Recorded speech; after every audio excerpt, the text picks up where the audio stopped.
জয়গুরু। ওম শ্রী পরমাত্মনে নমঃ। সকলকে জানাই শুভেচ্ছা এবং যথাস্থানে প্রণাম। সামনেই আসতে চলেছে জন্মাষ্টমী উৎসব। ভারতবর্ষের সনাতন ধর্মাবলম্বীদের কাছে এই জন্মাষ্টমী উৎসব এক অতি পবিত্র ধর্মীয় উৎসব।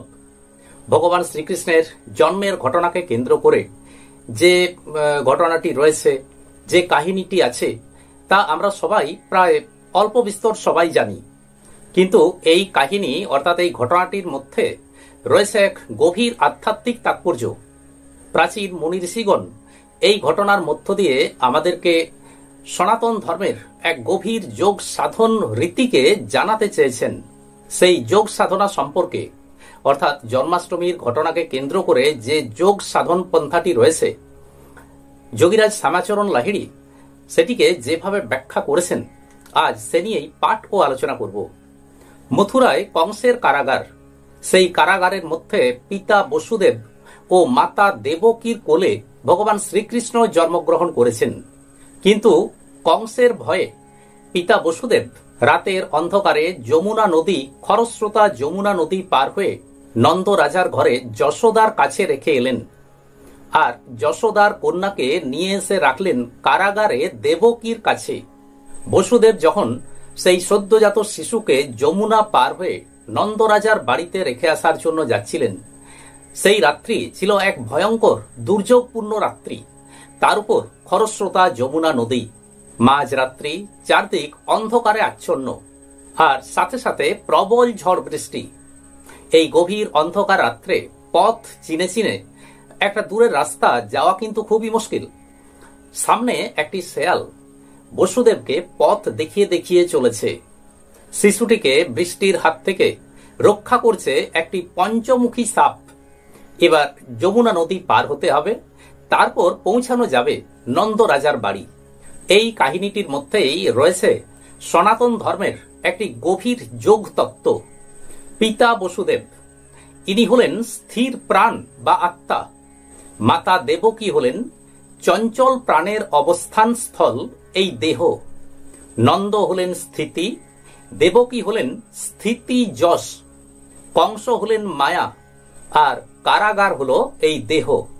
কৃষ্ণ হলেন প্রাণ কৃষ্ণ অর্থাৎ কূটস্থ কৃষ্ণ।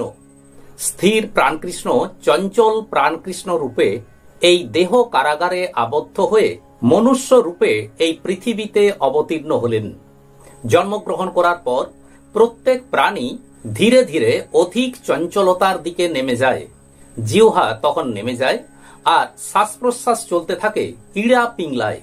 মাতৃগর্ভে থাকাকালীন সেই শিশুটি কূটস্থে স্থির বিন্দুতে ধ্যানস্থ ছিল।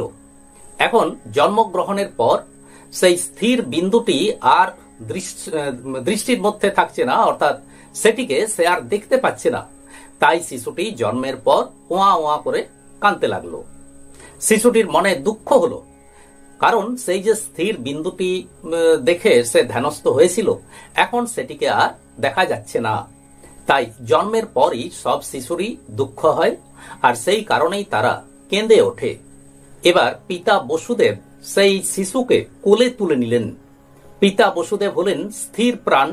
এই স্থির প্রাণ থেকেই চঞ্চল প্রাণের উৎপত্তি। তাই স্থির প্রাণই হলো পিতা বা ধারণকর্তা। সেই পিতা বসুদেব এবার সেই শিশুটিকে নিয়ে তিনি কারাগারের বাইরে যাচ্ছেন। অর্থাৎ শিশুটির মধ্যে ধীরে ধীরে কামনা, বাসনা, লোভ, মদ, মোহ, মাৎসর্য এগুলো উদয় হতে লাগলো।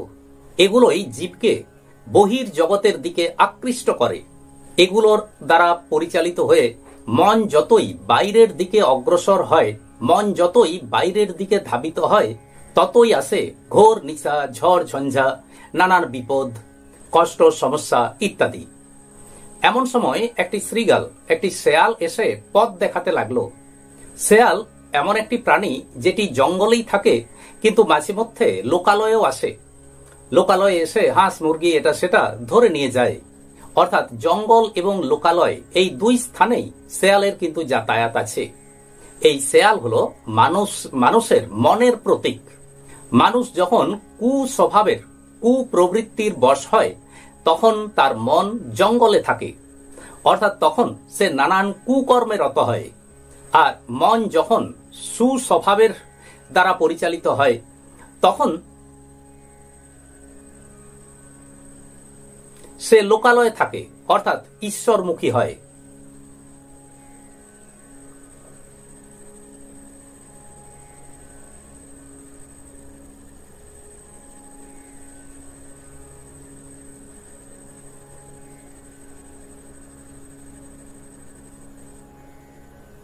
শেয়াল লোকালয়ে এলেও হাঁস মুরগি এটা সেটা সে কিন্তু ধরে। ঠিক তেমনি ভাবে মানুষের মনও যখন ঈশ্বরমুখী হয় তা সত্ত্বেও তার মন কিন্তু তার মাঝে মধ্যেই কুকর্ম করতে থাকে, অর্থাৎ ঈশ্বরমুখীনতা থেকে সে সরে যায়।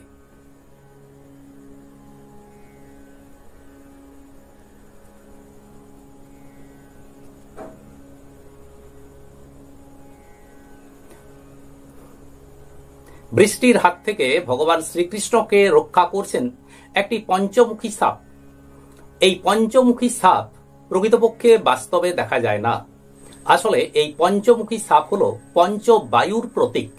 এই পঞ্চবায়ু হলো প্রাণ, অপান, সমান, ব্যান ও উদান।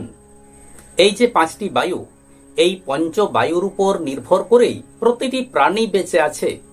এই পঞ্চবায়ুই তাকে পরিচালিত করছে। সমস্ত কাজকর্ম, চঞ্চলতা ইত্যাদি যাবতীয় কাজকর্ম করাচ্ছে এই পঞ্চবায়ু। এখন খরস্রোতা নদী যমুনা পার হতে হবে। এই যমুনা হলো জীবন নদী। নদীর জল খরস্রোতা, তেমনি এই শরীরের প্রাণও খরস্রোতা। কূটস্থের উপরে যে স্থির প্রাণ রয়েছে সেখান থেকে চঞ্চলতা প্রাপ্ত হয়ে নিচের দিকে প্রাণ প্রবাহ নেমে আসে, আর ওই প্রাণ প্রবাহই পঞ্চ প্রাণে পরিণত হয়। বসুদেব এই যমুনা নদী খরস্রোতা নদী পার হবেন। এই প্রাণ প্রবাহের খরস্রোতা নদী পার হতে হবে। এর মানে হলো প্রাণ কর্ম দ্বারা কূটস্থে স্থির ব্রহ্মে ফিরে যেতে হবে। এটি হলো খরস্রোতা যমুনা নদী পার হওয়া।